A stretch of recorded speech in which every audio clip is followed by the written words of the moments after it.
오늘 2019년 2월 첫 번째 주일 성찬 예식을 하겠습니다. 우리에게 주시는 하나님 말씀은 마태복음 26장 25절로 29절까지입니다. 마태복음 26장 25절부터 봉독합니다. 예수를 파는 유다가 대답하여 가로되 랍비여 내니까 대답하시되 네가 말하였도다 하시니라. 저희가 먹을 때 예수께서 떡을 가지사 축복하시고 떼어 제자들을 주시며 가라사대 받아 먹으라 이것이 내 몸이니라 하시고 또 잔을 가지사 살해하시고 저에게 주시며 가라사대 너희가 다 이것을 마시라. 이것은 죄 사함을 얻게 하려고 많은 사람을 위하여 흘리는 바 나의 피 곧 언약의 피니라. 그러나 너에게 이르노니 내가 포도나무에서 난 것을 이제부터는 내 아버지의 나라에서 새 것으로 너희와 함께 마시는 날까지 마시지 아니하리라 하시니라. 첫 번째 성찬 예식에 가룟 유다도 함께 성찬의 떡을 먹고 잔을 마셨습니다. 예수를 팔려고 하는 이미 계획을 세운 가룟 유다는 첫 번째 떼어주시는 떡과 잔을 함께 마시는 그 거룩한 예식에 참여한 자가 되었습니다. 그러나 가룟 유다는 그 떡을 먹고 잔을 마셨지만 예수와는 상관없는 자가 되고 말았습니다. 오늘 혹시 우리 가운데 이 떡을 먹고 이 잔을 마시게 되지만 비참한 가룟 유다처럼 떡을 떼고 잔을 마셨지만 주님과 전혀 상관없는 사람, 예수 그리스도를 팔아버린 가룟 유다처럼 그런 자가 없기를 축복합니다. 우리 성찬위원 앞으로 나오시기 바랍니다. 오늘 떡을 떼고 잔을 마실 때 두렵고 떨림으로 성찬에 합당한 삶을 살 수 있도록 우리 자신을 우리가 지켜야 합니다. 가룟 유다처럼 먹고 마셨지만 예수를 파는 자가 되는 비참한 가룟 유다가 없기를 간절히 축복합니다. 기도합니다. 아버지 하나님, 오늘 성찬 예식을 구합니다. 이것이 습관적이 되지 않게 하시고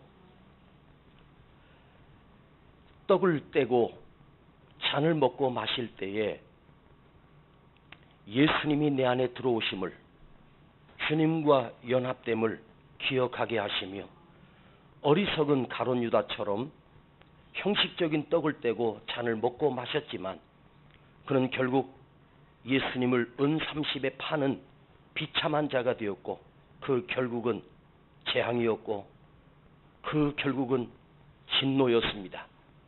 주님, 이러한 자가 없도록 우리를 살피게 하시고 우리를 돌보게 하시며 나 자신을 돌아보게 하시며 주님의 떡을, 주님의 잔을 먹고 마셔 주님과 연합되고 한 몸을 이루는 거룩한 성도들 되게 하여 주시옵소서. 예수님의 이름으로 기도하옵나이다. 아멘.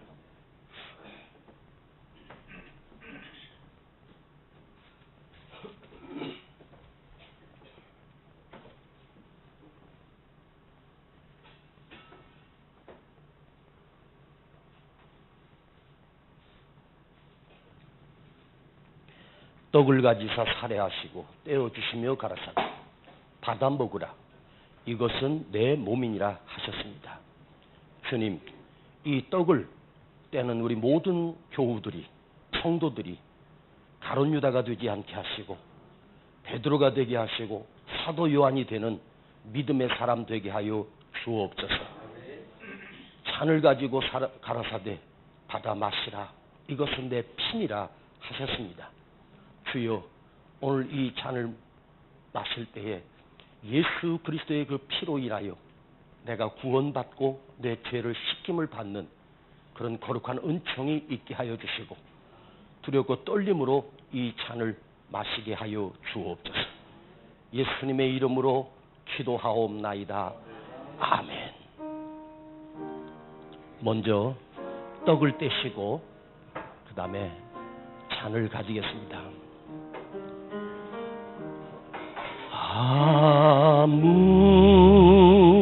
아무흠도 없고 거룩하신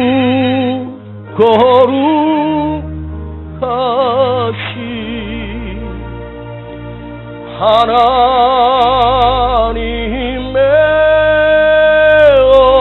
어린 양이 죽임을 당했네. 이는 날 위하여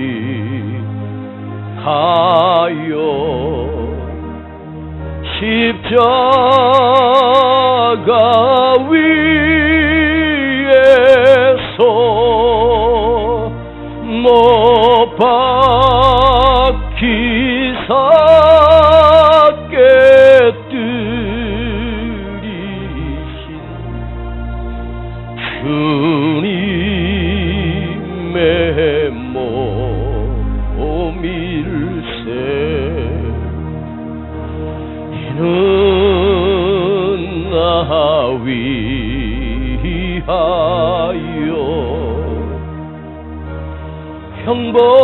형벌을 받으사 주가 친히 대신 흘린 주의 보혈 어릴세. 이는 나가 지금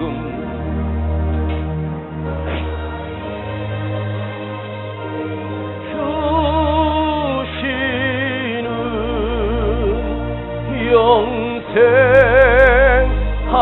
영생하는 양식이요 마시는 자 아닐세. 심히 사모하는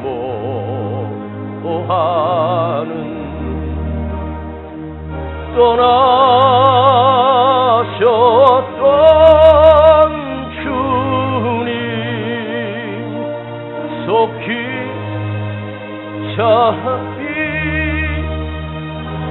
자비와 은혜 널리 전파세.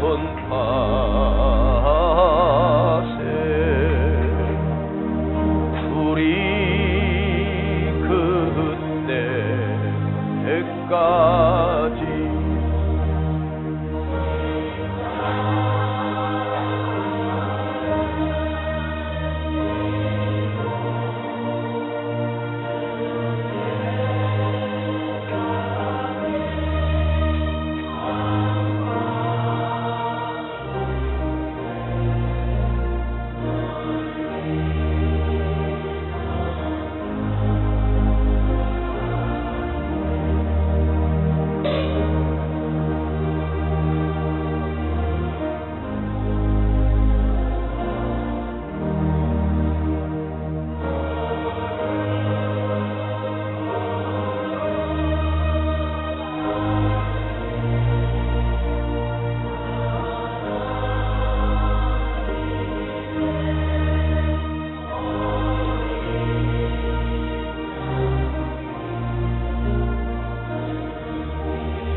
떡을 가지고 축사하시고 떼어 제자들을 주시며 가라사대 받아 먹으라. 이것이 내 몸이니라. 또 잔을 가지사 살해하시고 저에게 주시며 가라사대 너희가 다 이것을 마시라. 이것은 죄 사함을 얻게 하려고 많은 사람을 위하여 흘리는 바 나의 피 곧 언약의 피니라. 주의 떡과 그 잔을 먹고 마시는 거룩한 오늘 우리 성도들이 떡을 먹으며 잔을 마시게 하셔서 오늘 우리를 죄 사함을 얻게 하려고 우리를 구원하시려고 흘리신 그 피 힘을 기억하게 해주시고 알게 해주셔서 감사드립니다. 이 떡을 먹으며 이 잔을 마신 우리 모든 성도들이 주님 오시는 그날까지 주님을 기억하고 기념하게 하시고 그 믿음 안에서 살게 하여 주시고 그날에 우리가 모두가 구원받는 놀라운 은총이 있게 하여 주옵소서. 예수님의 이름으로 기도하옵나이다. 아멘. 울분이 뭔지 모르시죠? 조금 이따가 설명하겠습니다. 사사기 6장에 기드온이 등장했습니다. 그런데 하나님께서 기드온을 부르시고 7년 동안이나 이스라엘을 시달리게 했던 미디안 군대를 몰아내고 미디안과 싸워서 전쟁할 수 있는 용사를 모집하고 훈련시켜 너는 빨리 미디안과 전쟁하라 하시지 않으십니다. 이 전쟁 이전에 기드온이 먼저 했던 것은 바알과 아세라단을 헐고 아세라 상을 나무로 된 아세라 상을 깨뜨려서 그걸 불태워 그 위에 7년 된 숫소를 나에게 번제를 드려라. 이게 하나님의 요구였습니다. 그런데 신기한 것은 지금 7년 동안 이 고통 속에 있는 이유가 어디 있었냐면 기드온 안에 있었다는 거죠. 바로 기드온의 아버지 요아스라고 하는 사람이 이스라엘의 바알과 아세라단을 지키고 섬기는 자였다는 것입니다.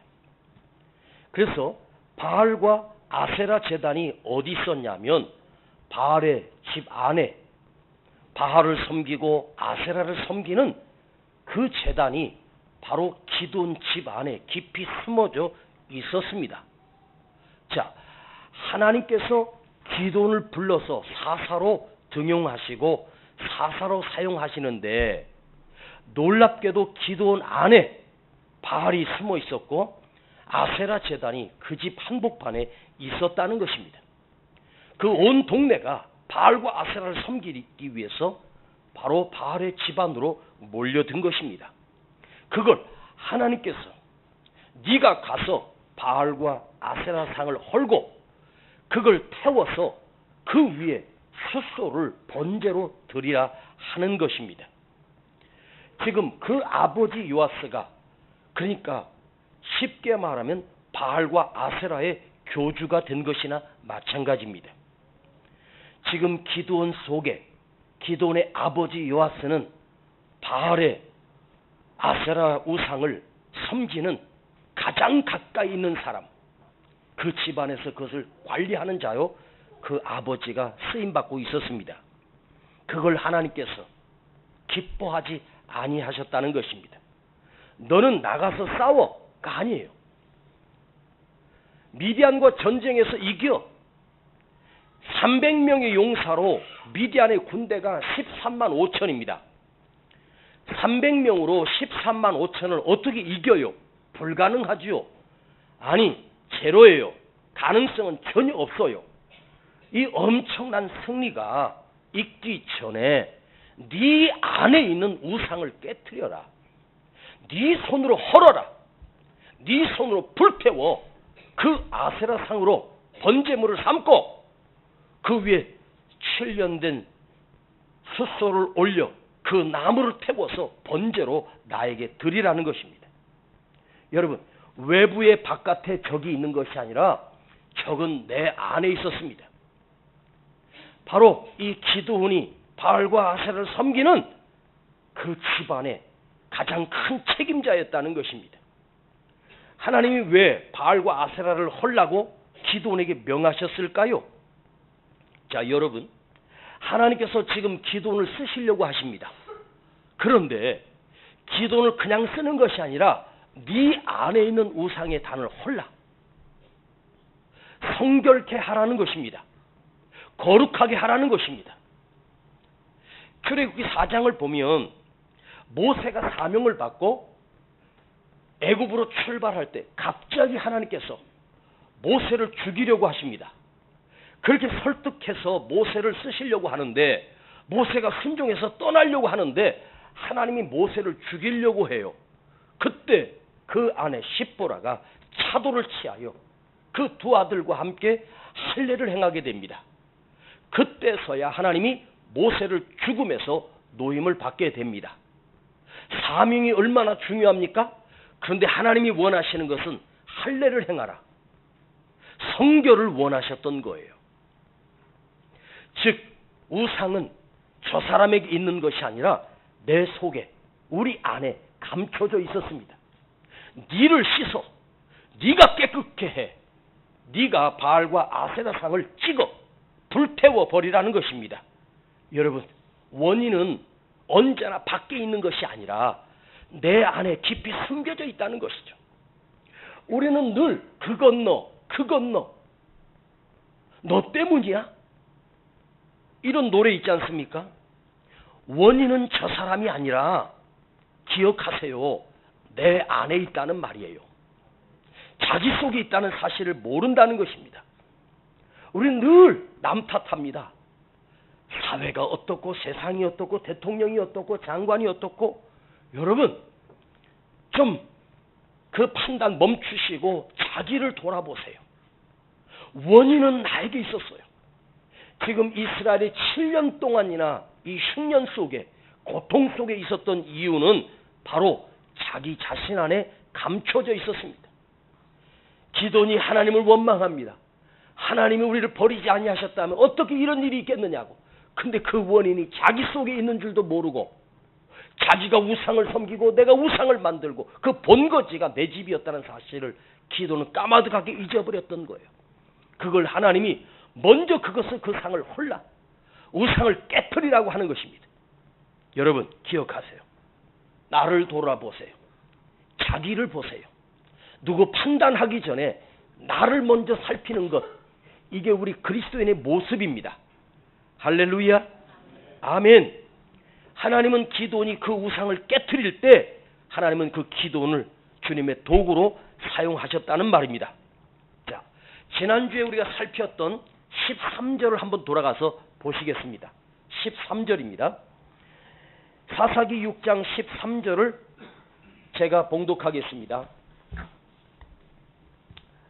기드온이 그에게 대답하되 나의 주여 여호와께서 우리와 함께 계시면 어찌하여 이 모든 일이 우리에게 미쳤나이까?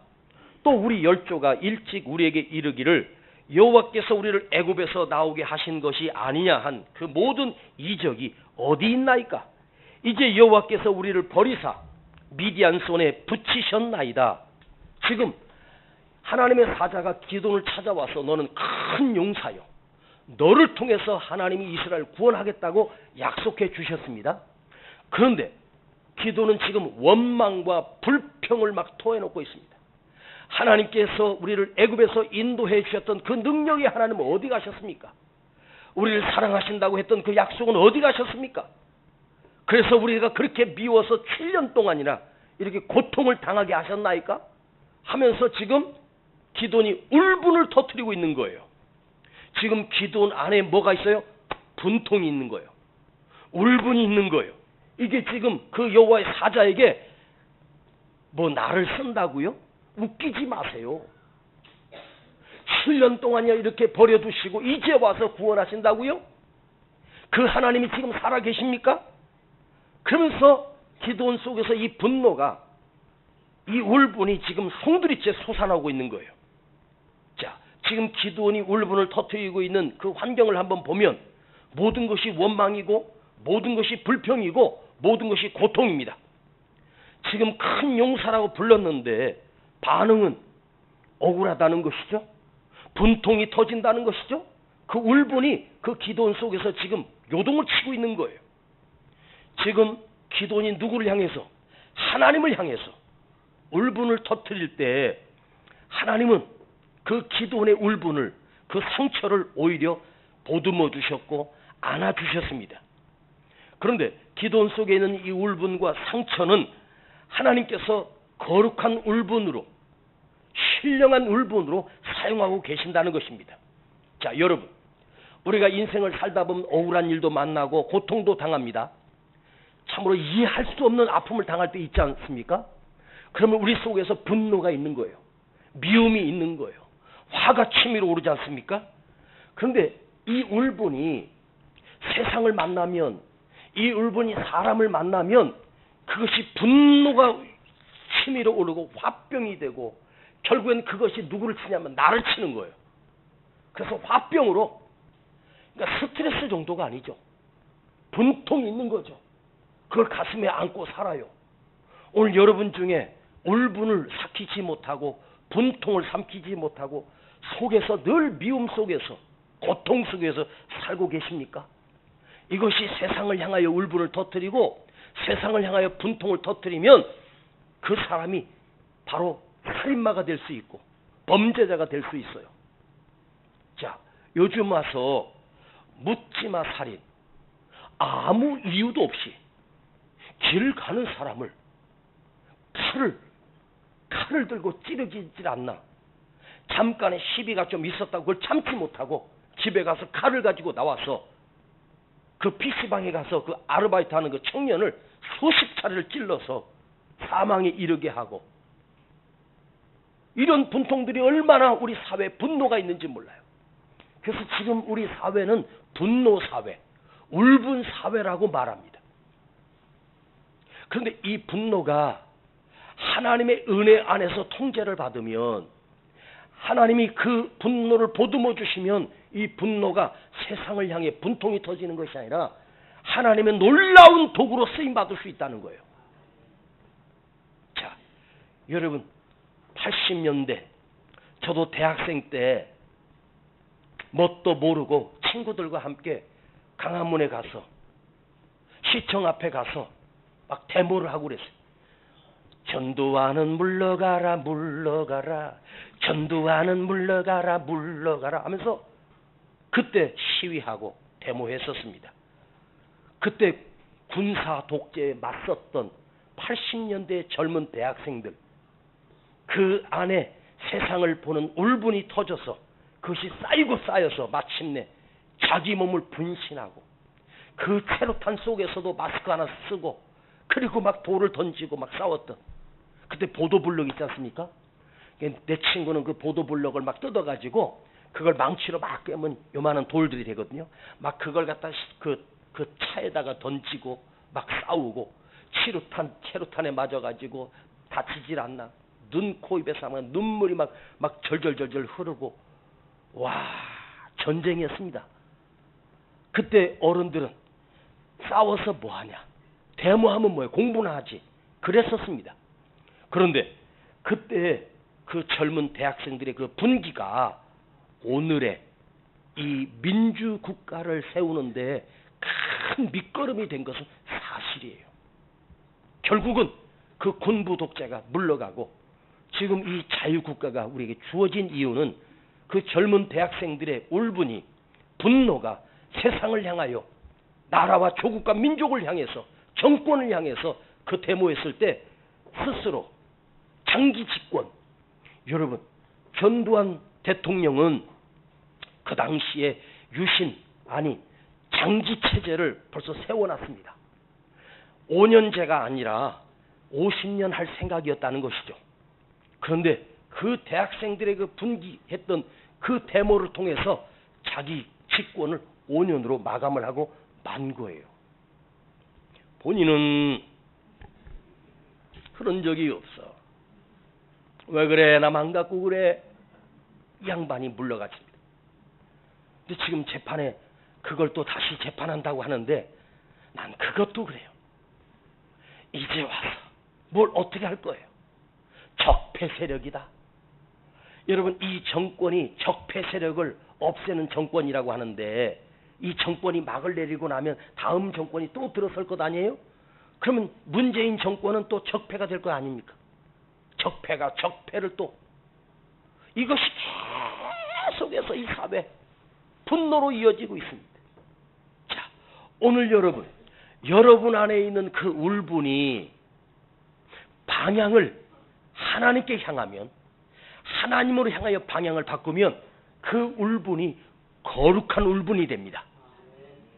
기도원 속에 있던 그 거룩한 세상을 향하던 울분이 하나님께서 그를 다스려 주셔서 그 울분이 하나님 앞에 쓰임받는 놀라운 도구가 됩니다. 할렐루야. 이 거룩한 울분이 되기를 주님의 이름으로 축복합니다. 죄송하지만 제 간증을 좀 해보겠습니다.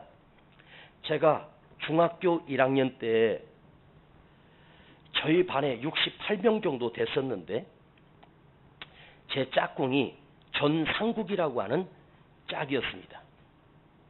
상국이는 공부를 잘했습니다. 운동도 잘했습니다. 이 친구가 1학년 1학기 때 우리 반에서, 그때 1반에서 14반까지 있었습니다. 그러니까 한 반에 70명 정도 잡고 14반이면 한 학년 전교생이 약 1000명 정도 됩니다. 그런데 이 상국이가 중학교 1학년 1학기 때 전국에서 1등을 한 거예요. 저는 우리 반 68명 중에 48등을 했습니다. 그러니까 전교 1등 한 애하고 저는 전교 1000명 중에서 한 700등 정도 하는 은세가 짝꿍이 됐습니다. 근데 이놈이 공부 좀 잘한다고 나를 무시하더라고요. 그래서 어느 날 내 안에 울분이 일어나서 상국이를 두드려 팼습니다. 쌍코피가 터지고 눈이 팅팅 붓고, 하여간 점심시간에 아주 그냥 엄청나게 제가 팼던 것 같아요. 그게 선생님 귀에 들어갔습니다. 그런데 같이 싸웠어요. 그놈이 날 먼저 쳤거든요, 사실. 쌍방폭행입니다. 근데 내가 패버렸습니다. 그때 저는 매일 학교에 가면 매일 싸웠습니다. 뭐가 그렇게 울분이 많았는지 선생님에게 끌려가 교무실에서 수업도 못 들어가고, 자기 수업 끝나고 오면 또 때리고 또 무릎 꿇고 손들게 하고, 하루 종일 수업도 못 들어가고 벌을 받았습니다. 수업 끝날 때쯤 나를 보내줄 때 이 선생님이 저에게 한 말이 생각납니다.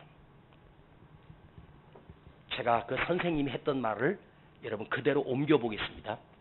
제 귀에 또렷이 기억된 말입니다. 이해하고 들으십시오. 그때 그 선생이 한 말이니까 내가 한 말이 아니야? 야, 이 새끼야, 이 인간 말종아, 너 싸움질만 하다 깡패 될래? 네가 어디서 감히 상국이를 두드려 패? 너는 상국이 발도 빼만도 못한 놈이야. 꺼져. 그러면서 보내줬습니다. 그 말이, 상국이 발톱에 때만도 못한 놈이 어디서 상국이를 때려? 그 말이 내 마음에서 쟁쟁쟁쟁 거리는 거예요. 내가 가난하다고, 내가 어렵게 산다고, 내가 공부 좀 못한다고 선생님이 나만 혼냈습니다. 같이 싸웠는데 상국이는 전혀 벌이 없었습니다. 그때 제가 깨달은 게, 공부 못하면 뭘 해도 잘못이구나. 싸워도 나만 혼나는구나. 그래? 그렇다면 내가 상국이를 한번 이겨보리라. 내가 싸움에서는 이기지만 공부를 한번 이겨보겠다. 그리고 진짜로 죽도록, 저는 공부에서 성공하겠다는 욕심으로 공부한 게 아니고 그 상국이 이기기 위해서 죽을 만큼 공부했습니다. 영어에서 레슨 1부터 레슨 28과까지 다 외워버렸습니다. 수학이 기초가 부족하니까 그때 공부 잘하는 형에게 가서 그 기초부터 배우고 다시 공부를 시작했습니다. 제 머리가 그렇게 나쁜 머리는 아니었습니다. 환경이 그러다 보니까 공부에는 관심이 없고 분노만 일으켰는데 방향을 공부로 바꿨습니다. 진짜 열심히 공부했습니다. 정말로 열심히 공부했습니다. 성적이 조금씩 올라가기 시작했습니다. 그러다가 우리 반에서 2학년 때쯤, 물론 상국이는 다른 반으로 옮겨졌지만 2학년 때쯤 해서 이제 우리 반에서 제가 3등 안에 들 정도로 성적이 올랐습니다. 그리고 더 아주 죽도록 했습니다. 근데 성적표를 딱 받으니까 반에서 70명 중에서 58등, 61등 이렇게 하던 놈이 성적이 갑자기 반에서 1등, 2등, 3등, 5등 안에 드니까 기분이 좋더라고요. 그 성적표를 가지고 부모님에게 보여주고 친구들에게 보여주고 자랑이 돼서 이런 기쁨이 있더라고요. 그런데 아직 상국이를 내가 못 따라잡았습니다. 상국이는 전교 1등에서 5등 사이를 왔다 갔다 했습니다. 나는 그때 전교에서 한 100등 정도 됐을까? 아니 한 80등 정도 됐을까? 한 50등 정도 됐을까? 3학년 1학기 때 방학 동안에도 열심히 공부했습니다. 죽도록 공부했습니다. 믿어주십시오. 진짜 열심히 했습니다. 내 평생에 그렇게 기특하게 공부해 본 적이 진짜 없었습니다. 방학 동안에도 완전 정복이라고 하는 그 책을 진짜 씹어 먹으면서 공부했습니다.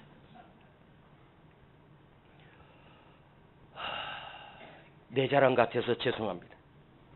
드디어 3학년 1학기 학기말 시험에서 제가 상국이를 이겼습니다. 그때 상국이는 전교 12등 했고 제가 전교 7등을 했습니다. 예전에 제가 전교 1등 했다는 말은 뻥입니다. 그래도 잘한 겁니다. 1000명 중에서 7등 하는 거 쉬운 거 아니거든요. 그리고 내가 그 성적표를 들고 내가 상국이한테 가가지고 야, 봐, 내 성적이다. 내가 너 이기려고 공부했다, 자식아. 너 내 뒤로 5번째야, 자식아. 너 12등이지? 나 7등이다, 자식아. 그러면서 내가 한마디 해주고 온 기억이 납니다. 그때 그 울분이 내가 공부를 열심히 해야지. 내가 공부를 한번 성공해봐야지. 뭐 목사 되려고 공부한 건 아니에요. 상국이 한번 이겨보려고. 근데 그 울분이 거룩한 울분이 된 거야. 싸움으로 1등이 아니라 공부로 말입니다. 여러분, 다윗을 한번 보실래요? 재밌는 이야기인데 한번 오늘 말씀을 재밌게 한번 들어봐요. 다윗을 한번 보세요. 제가 다윗 설교 수도 없이 했는데 좀 새로 보기 시작했습니다. 저는 다윗이 골리앗을 이긴 것이 기적이지만 사실은요, 그 어린 다윗이 거인 장수 골리앗을 향하여 나갈 수 있는 그 용기가 기적이라고 생각해요. 확률은 없는 이 전쟁이지만 그 골리앗을 향해서 내가 덤빌 수 있는 자신감, 그 덤빌 수 있는 용기가 더 큰 기적 아닙니까?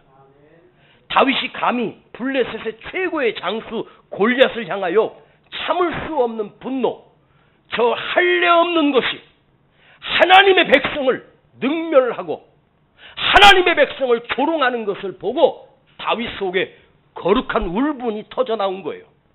그리고 사울왕에게 가서 나를 내보내주세요. 내가 저 할례 없는 것을 심판하겠습니다. 이 거룩한 울분이 다윗 속에 있었습니다. 하나님의 이름을 조롱하는 골리앗, 그것을 다윗은 참을 수가 없는 거예요. 그 어린 다윗 안에 거룩한 울분이 있었어요. 그 울분이 어떻게 돼요? 전쟁에서 패할 수밖에 없는 이 상황에서 나라를 구원해낸 하나님의 용사가 됩니다. 여러분, 우리 어린 학생들, 우리 청년들 잘 들어봐. 좀 강했으면 좋겠습니다. 착하기만 하지 용기가 없다는 말입니다. 왜? 부모들이 다 해주거든요. 부모들이 다 해줘. 어제 우리 청년부 예배를 드리고 청년들하고 같이 저녁 식사를 하는데 그 누구지? 이성호 집사. 그 이번에 대학 간 아들 누구야? 응? 어디니?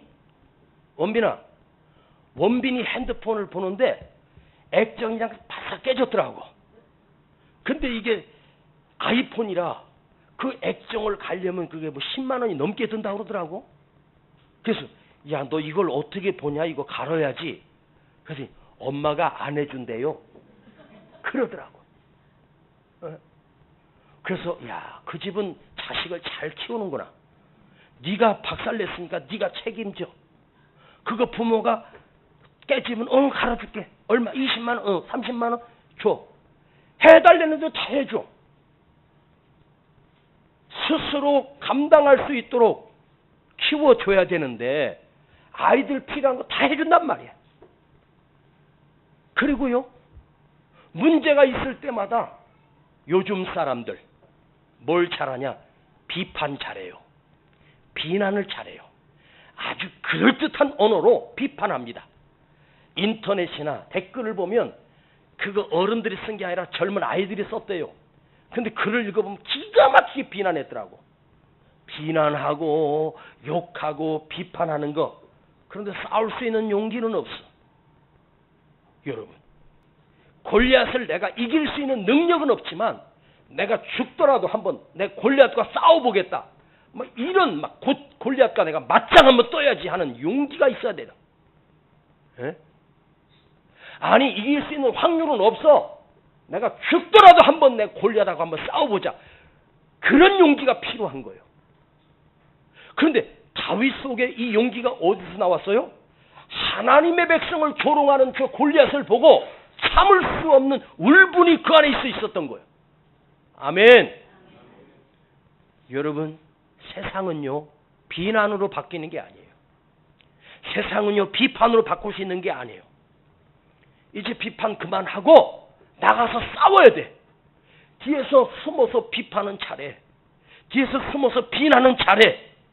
뭐 누가 어떻고 저떻고 얼마나 비판을 해. 여러분, 비판으로는 세상을 바뀌지는 게 아니에요. 지금 기성세대는 어차피 막을 내려가고 있습니다. 지금 청년들이 다음 세대를 책임져야 돼. 그때 곧 용기 있는 사람, 거룩한 울분이 있는 사람, 할렐루야. 이런 사람이 우리 교회에 나오기를 축복합니다. 할렐루야. 지금 다윗은 전쟁터에 형들의 안부를 묻기 위해서 아버지 심부름 간 거예요. 나가서 보니 상황이 비참해요. 골리앗이 아침과 저녁으로 일어나서 나랑 싸울 놈 나와 하고 소리 지르고 들어가고, 나와 싸울 놈 나와 하고 들어가는 거예요. 근데 이스라엘은 벌벌벌벌 떨고 있는 거예요. 그 상황을 본 다윗이, 아니 저 할례 없는 것이 하나님의 거룩한 백성을 조롱한다. 그걸 보고 왕에게 나가, 왕이여 나를 보내주세요. 내가 나가서 싸우겠습니다.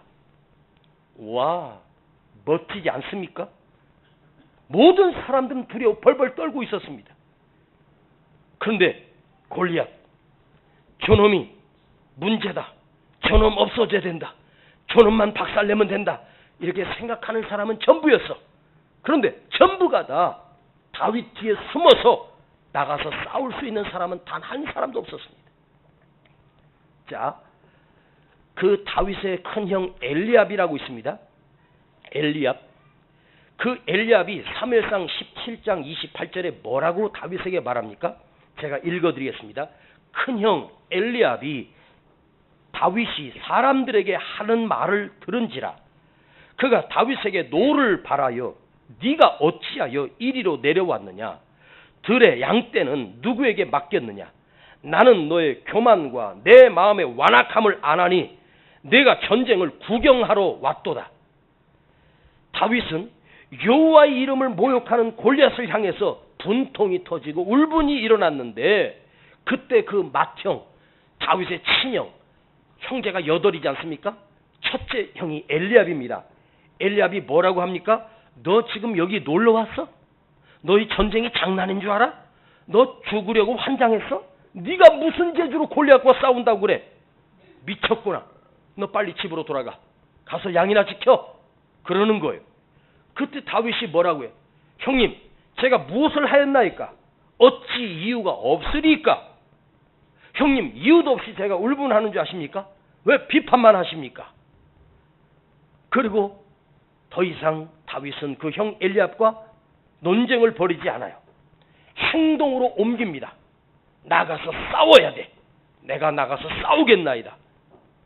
할렐루야. 같은 편끼리 싸우지 않겠다는 거예요. 우리끼리 싸우면 어떻게 돼요? 망하는 거죠. 오늘 본문의 6장 27절 한번 읽어봐요. 6장 27절 오늘 본문입니다. 6장 27절 시작. 이에 기드온이 종 열을 데리고 여호와의 말씀하신 대로 행하되 아비의 가족과 그 성읍 사람들을 두려워함으로 이 일을 감히 백주에 행하지 못하고 밤에 행하니라. 자, 절 보세요. 자, 하나님이 기드온에게 내 아비 집에 있는 아세라상과 바알 제단을 헐라고 명령하십니다. 그런데 이 일을 종 10명을 데리고 낮에 백주에 가서 행하면 모든 사람이 알게 될 것 아닙니까? 그래서 그걸 못하고 밤에 숨어서 두려워하였으므로 밤에 가서 그 바알과 아세라산을 헙니다. 그런데 자, 이 두려워하였으므로 이걸 히브리어로 보니까 야레, 따라해봐요. 야레, 더 크게 야레. 이 단어를 외워야 돼요. 야레. 크게 시작.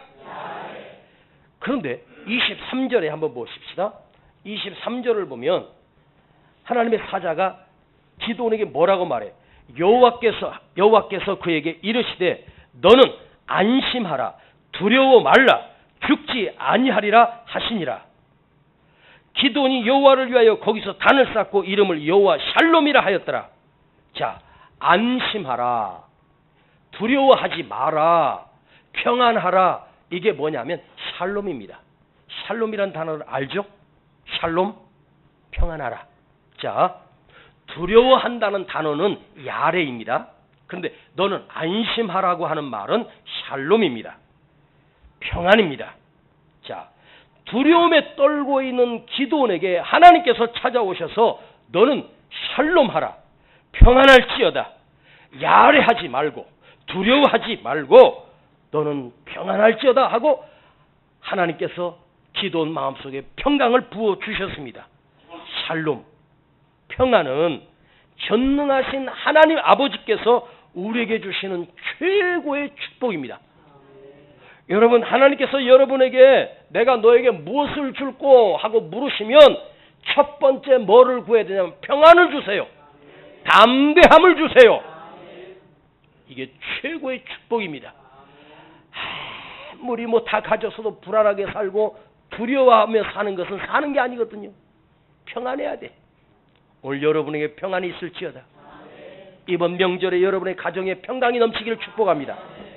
자, 세상을 향해 야레하면, 세상을 보고 두려워하면 야레가 나를 덮어요. 더 두렵습니다.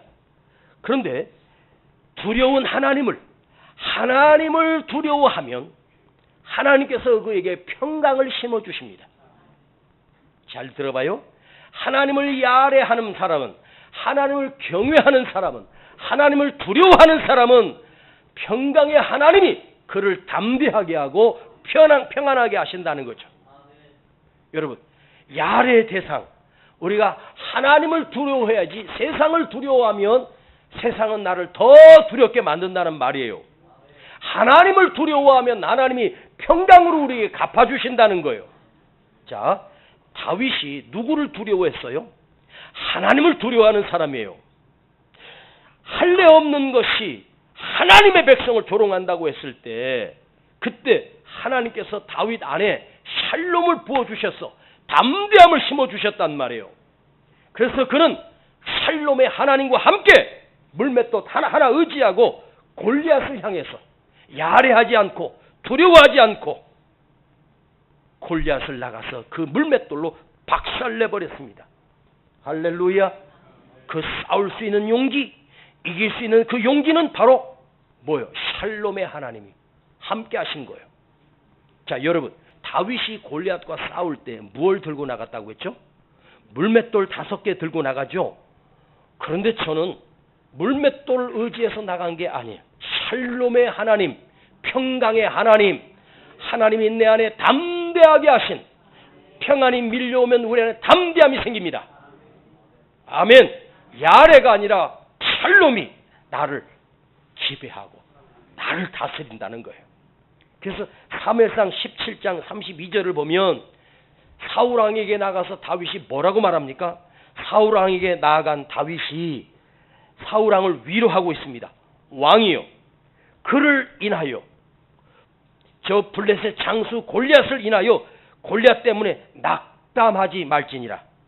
주의 종이 가서 골리앗을 박살내고 오겠습니다. 왕은 낙담하지 마세요. 저기 낙담이란 말이 바로 야레예요.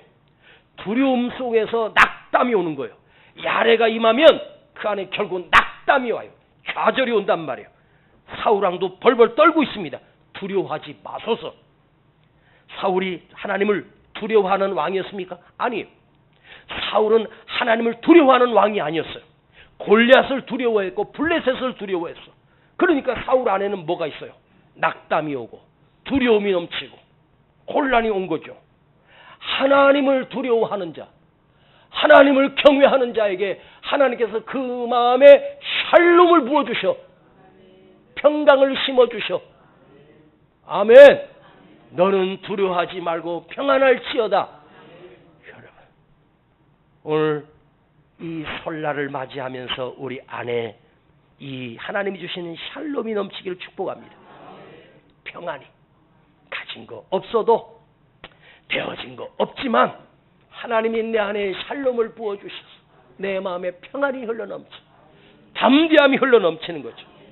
하나님을 경외하는 자에게, 하나님을 사랑하는 자에게, 하나님을 의지하는 자에게 하나님이 그 안에 평강을 심어주셔. 내가 주를 의지합니다, 내가 주를 사랑합니다. 그때 주님이 우리 안에 평강을 심어주시는 거예요. 할렐루야. 아멘.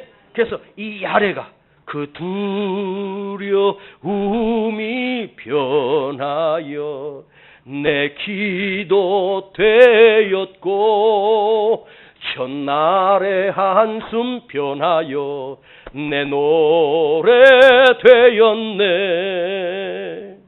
할렐루야. 하나님이 주시는 진정한 샬롬, 평강, 그 평강이 우리 모든 성도들에게 충만할지어다. 오늘 우리 안에 기도원처럼 거룩한 울분이, 그것이 하나님의 통제를 받으면서 하나님을 향하면서 그 하나님의 능력 안에서 통제되었을 때 그 울분이 거룩한 울분이 되어서 기드온이 300용사를 가지고 13만 5천 대군을 박살낼 수 있는 위대한 하나님의 승리자가 된 것입니다. 여러분, 그 울분이 이스라엘을 살려냈습니다. 오늘 우리 안에 있는 거룩한 울분이 하나님의 사랑과 하나님의 은혜로 통제를 받으면서 그것이 우리를 통해서 교회가 부흥케 하고 부흥이 일어나기를 축복합니다. 나라와 민족을 살아나는, 내 안에 부려서 벌벌 떨고 있는 이 야레가 하나님이 주시는 샬롬으로 평강이 되는 은혜가 있기를 주님의 이름으로 축복합니다.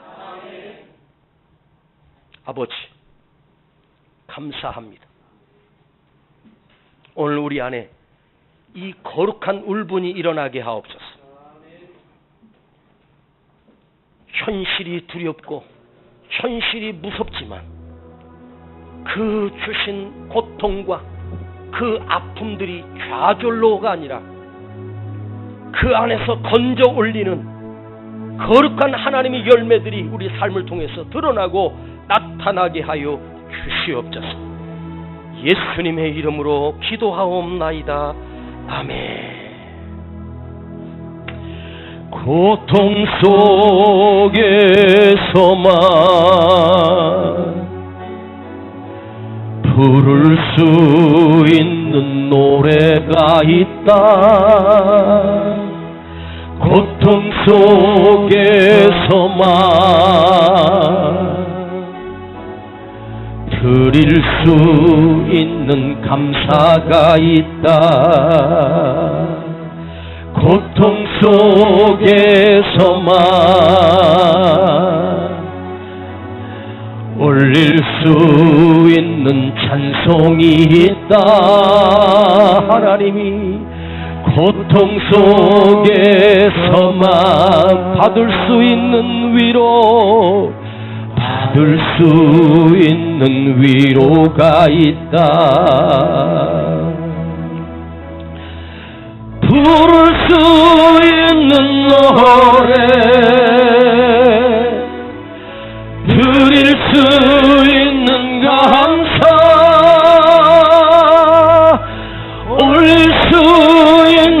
찬송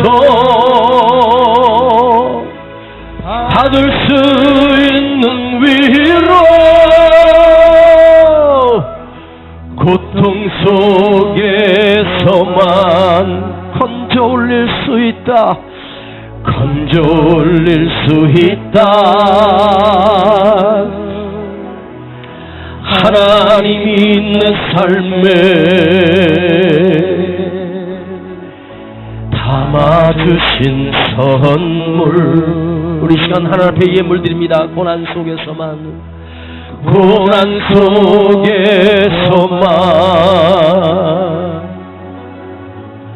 깨달을 수 있는 섭리가 있다.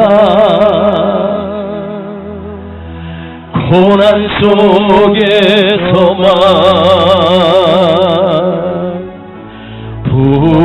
부어지는 은혜가 있다. 고난 속에서만 할 수 있는 고백이 있다. 고난 속에서만 돌릴 수 있는 영광이 있다. 깨달을 수 있는 섭리 부어지는 은혜 할 수 있는 고백 돌릴 수 있는 영광 고난 속에서만 건져 올릴 수 있다. 우리 다 같이 일어나시겠습니다. 하나님이 내 삶에 담아주신 선물 부를 수 있는 노래 드릴 수 있는 감사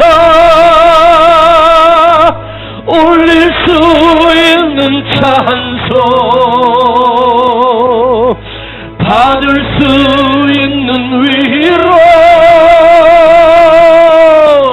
고통 속에서만 건져 올릴 수 있다. 하나님이 내 삶에 담아주신 선물. 오늘 기도 제목은 뭐냐면 우리 안에 있는 울분이 하나님의 통제를 받게 하시고 그 울분이 하나님을 향하게 하실 때 어린 다윗이 감히 골리앗과 맞서 싸울 수 있는 용기가 있었듯이 주님 우리가 비판만 하는 우리가 아니라 하나님 악한 원수 사단 마귀와 싸울 수 있는 용기 그 샬롬이 담대함이 나에게 있어지게 하옵소서. 주님 오늘 이 안에 하나님 나도 고통이 있습니다. 아픔이 있습니다. 그러나 이 아픔이 건져 올리는 하나님의 영광을 향하여 나갈 수 있는 용기가 우리 안에 있어지게 해달라고 우리 시간 함께 기도합니다. 아버지 하나님 감사합니다. 우리 안에 이런 용기가 있게 하옵소서. 이런 담대함이 있게 하옵소서. 이런 평안이 있게 하옵소서. 아버지 우리 청년들이 우리 학생들이 골리앗과 같은 용기가 있게 하시고 하나님이 나와 함께 하시며 하나님이 주신 이 평강과 하나님이 주시는 담대함을 믿고 나가서 싸웠듯이 주님 우리 안에 이런 용기와 거룩함이 담대함이 있어지기를 원합니다. 주여 우리에게 이런 용기를 주옵소서. 이런 담대함을 주옵소서. 이러한 평안을 주시옵소서. 평강의 하나님 샬롬의 하나님이 우리 모두에게 평안을 더하여 주시고 기쁨이 넘치게 하시고 담대함이 흘러넘칠 수 있도록 위로하여 주시고 그 용기가 폭발하여 아버지 기도원이 나가서 싸워서 승리했던 것, 다윗이 나가서 골리앗을 이길 수 있었던 그 용기가 우리 안에도 흘러넘치게 하여 주시고 그런 믿음이, 그런 담대함이, 그런 결단이 우리 안에 있게 하여 주시옵소서. 고통 속에서만 건져 올릴 수 있다. 하나님이 내 삶에 담아주신 선물. 아버지, 오늘 우리 안에 울분이 분노로 좌절이 아니라 그 울분이 하나님이 주신 용기로 바뀌게 하시고 하나님이 주시는 샬롬으로 바뀌게 하시며 하나님이 주시는 담대함으로 바뀌게 하시고 다윗처럼 나가서 싸울 수 있는 믿음의 사람 되게 하여 주시옵소서. 여기 드려진 예물을 주님 흠양하시고 연락하시며 드려진 손길과 그 가정과 기업에 하나님의 만복을 더하여 주시고 은총을 덧입혀 주시고 그들 안에 샬롬 평강의 하나님께서 그 안에 평안을 심어 주시옵소서. 지금은 우리 구주 예수 그리스도의 은혜와 아버지 하나님의 극진하신 사랑하심과 성령님의 감화감동 충만 내재 교통하심이 오늘 하나님의 말씀을 듣고 그 안에 평강으로 담대함으로 가득 찬 우리 모든 성도들 그 머리 위에 가정 위에 이제로부터 영원토록 함께 계실지어다. 아멘.